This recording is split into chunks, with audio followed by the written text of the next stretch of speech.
Praise be to Allah, the Beneficent King, the Creator of the universe, Lord of the three worlds, who set up the sky without pillars to hold it aloft, who stretched out the earth like a bed, and who filled the ocean like a bath.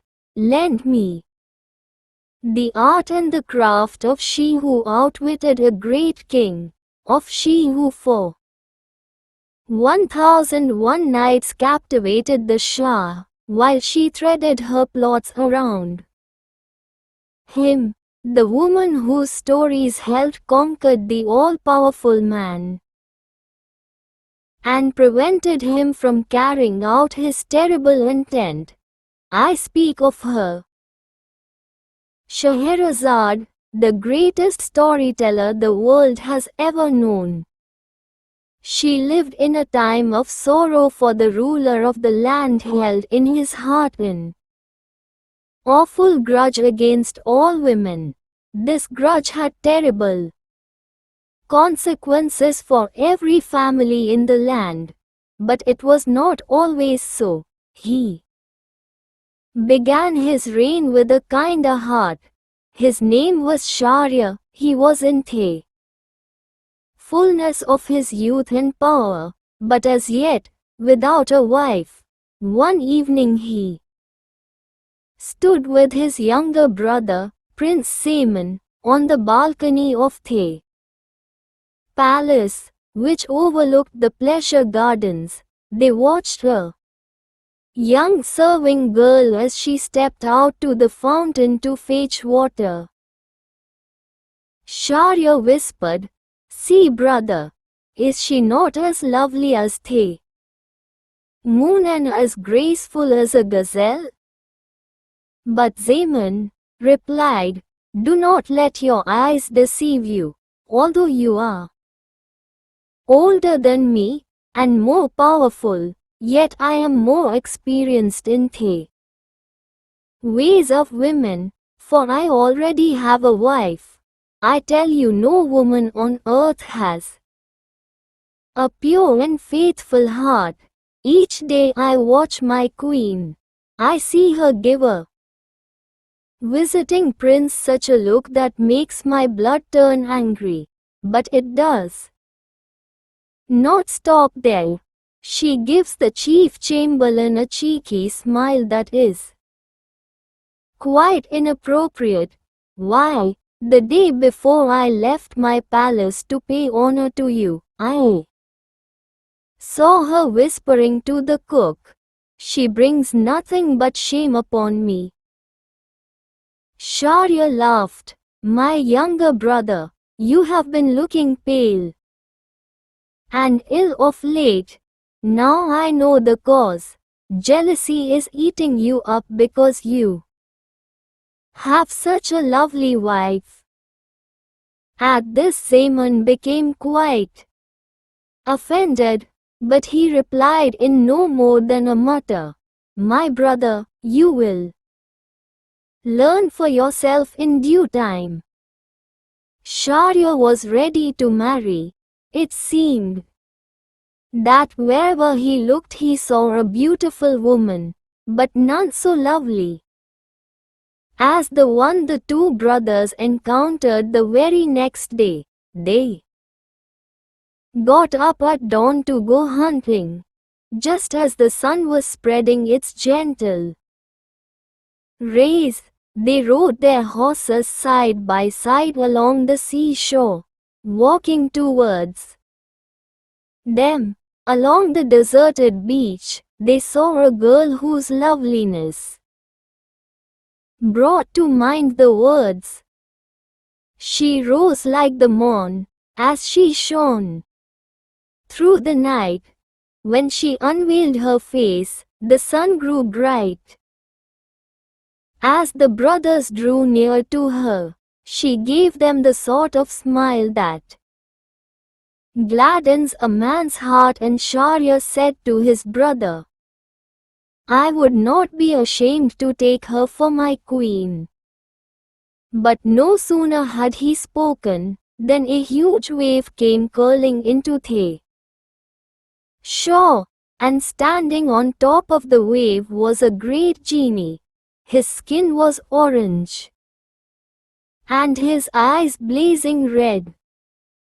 As the wave broke into white foam, the genie leapt onto the beach and seized the girl up in his hands.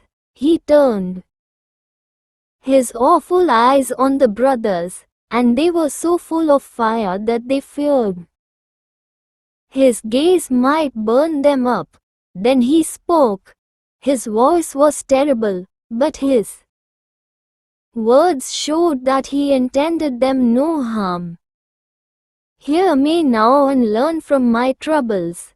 When I took this girl for my bride, I set her inside a trunk, and I placed the trunk inside another trunk, and that trunk inside yet another trunk, 7 boxes in all, each with its own lock, and then I placed the 7-fold container at the bottom of the sea, so as to keep her faithful to me. But still she managed to escape, to flirt with strange men on the beach, and to bring shame upon me. If I, a genie with all the power of magic at my disposal, cannot keep discipline over my bride, what hope have you, Mere Main, of doing so? As soon as he had issued this warning, both the genie and the girl spun round and round until they became a whirlwind that sped away across the sea. For the rest of the day Shahryar was pale and brooding. By evening he had cheered up somewhat, as the brothers stood on the balcony overlooking the gardens. Once again, he said, "The remarkable occurrence of this morning has made a great impression on me. I see now that you are right. The genie has confirmed what you say. There was never one faithful woman on this earth. But I have thought deeply about this problem all day long, and I have formed a plan." It was not long before his brother and everyone in the land found out what the Shah had in mind. As he sat on his throne the next day, giving orders to his ministers about this and that, he sent for his chief minister, a man who had served him for many years, and who had 2 lovely daughters whom in time we shall meet, inshallah, God willing. He commanded the minister to bring a bride to him that very evening, and in the morning to take her way to be executed. Each and every day he was to do the same, to bring another bride for him to marry, and in the morning to strike off her head. And so it came to pass for 3 years on end. There was not a family in the land that was not touched by this tragedy. The people cried out against their Shah, and called on Allah to destroy him and his reign utterly. But his heart was relentless. By this terrible plan he made sure that none of his people would ever gather in a corner and gossip that his queen was faithless to him, either in thought or deed. Mothers wept or fled abroad with their daughters. At last there was hardly a woman left in the city who was of marriageable age. At last, one day, as the minister searched the city, he could not find a bride for the Shah that night. He returned home in sorrow and anxiety, for he was afraid for his own life when he failed that evening to present a new bride to the Shah.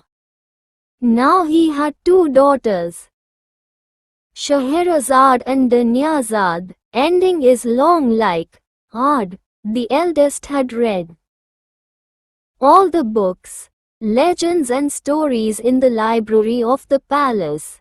She knew a great many poems off by heart, and had studied philosophy and the arts. She was pleasant, polite, wise and witty.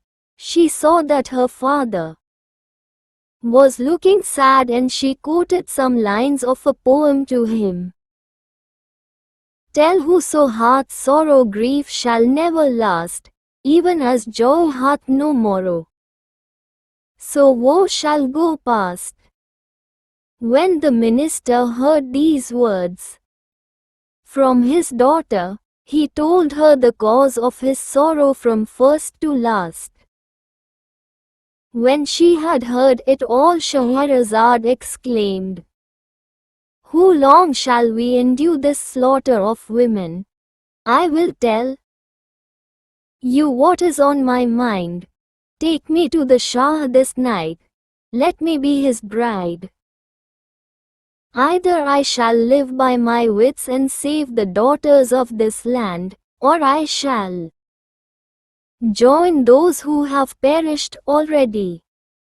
The minister heard these words, and although he greatly respected his daughter's wisdom, he thought these words were the greatest foolishness he had ever heard. He would not hear of his beloved daughter risking her life in this way. He went to the Shah and confessed that he was unable to bring him any more brides, for there were none left in the land. Shah Shahryar sat thoughtfully on this throne and said, "None but your own two daughters. Do not hide them from me, or it will cost you your head." And so it was, after long deliberation and much persuasion from Scheherazade, that he brought his own daughter to the Shah as his bride. That night, when Scheherazade lifted the veil from her lovely face, the Shah was pleased with what he saw, but there were tears in her eyes. "What troubles you?" asked the Shah, thinking that he knew the answer. But she replied not that she was afraid of what would happen to her in the morning, but that she was missing her sister. She begged that she could bring her to sleep with them that night, so that she would not be lonely. The Shah willingly agreed, and all went according to the plan that the ingenious Scheherazade had formed. Her sister Dunyazad slept on a couch at the foot of the royal bed, and towards morning, as she had been told to do by her sister, she awoke and said, "O Scheherazade, I cannot sleep. Will you not tell me one of your wonderful stories? For there is not a soul on this earth who can spin a tale as delightful and delectable as yours." And Scheherazade stirred and said, "I too cannot sleep, and I will tell you a tale with joy, if this great king will permit me." The Shah, who was also sleepless and restless, was pleased with the prospect of hearing a tale, and so Scheherazade began to relate the first story of 1001 Nights. Adapted by Bertie. Read by Daily Dose of Vocab.